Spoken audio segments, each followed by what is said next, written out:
Morning. Sorry. Leave that in. Good morning. Good morning. Good morning, everybody. It's Wednesday morning, middle of the week again. It's definitely raining today. Maybe give us a wee bit of respite and a wee bit of water for the plants and trees, since some of them are probably needing a good drink of water at the minute. Not much happening. We can't really go anywhere. We can't really do anything. So we're filling our time just randomly doing different things. I hope that you're not like me and not having a bad hair day. Bill keeps threatening to cut my hair. I keep telling him there's not a chance. And I think the first place we'll all be rushing to when we are allowed to is the hairdressers. I think you're lucky if you know somebody or you live with somebody who is a hairdresser and they're able to do your hair. Otherwise, I know a lot of people that I see really struggling. Their hair's really getting out of control now. Well, mine certainly is. No, some people have lost all of theirs altogether, so they're probably lucky at this time.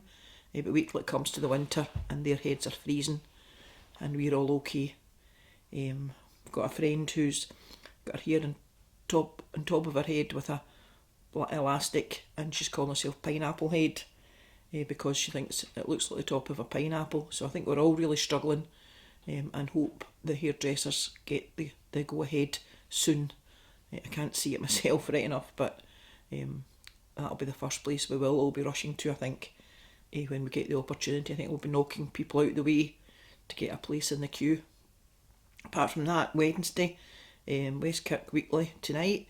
There's again not really much to report, but I have been trying to keep in that information about different groups and activities that people might find helpful. Community groups that are doing their best for people, especially since the people who are shielding have been told that they've got to stay in for another 6 weeks at least.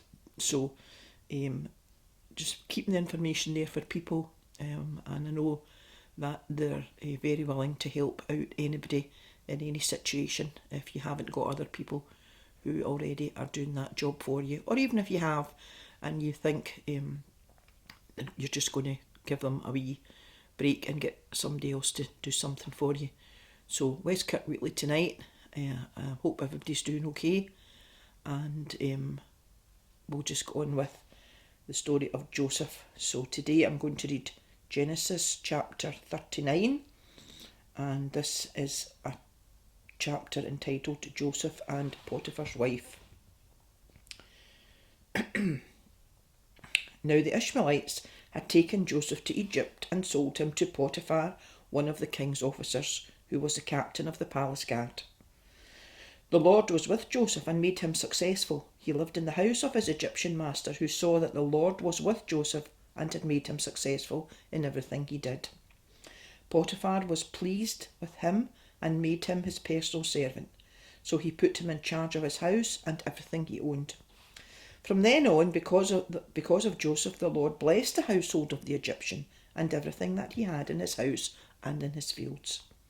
Potiphar turned over everything he had to the care of Joseph and did not concern himself with anything except the food he ate.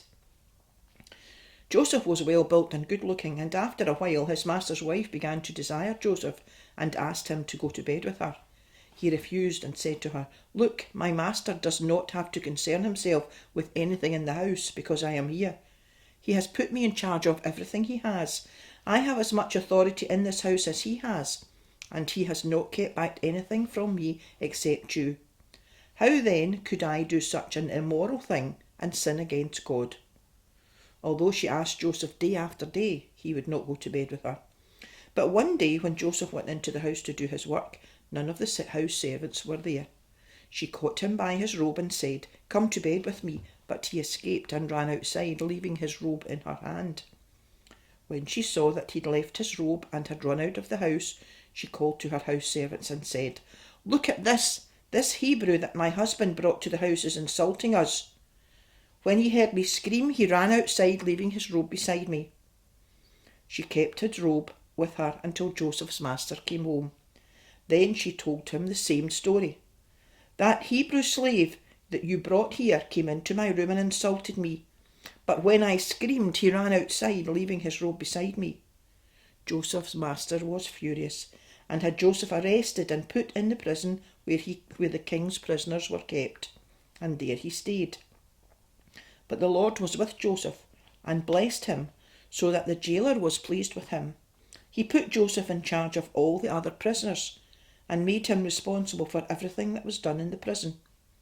The jailer did not have to look after anything for which Joseph was responsible, because the Lord was with Joseph and made him succeed in everything he did.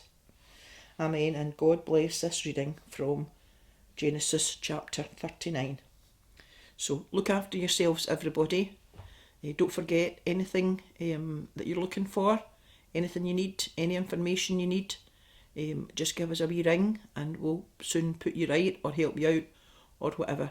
If you need anybody to come and can't come, anybody to speak to you about anything, give me a wee phone and we'll point you to the right person. So take care, look after yourself, stay at home, and we'll be back tomorrow. See you then. Bye.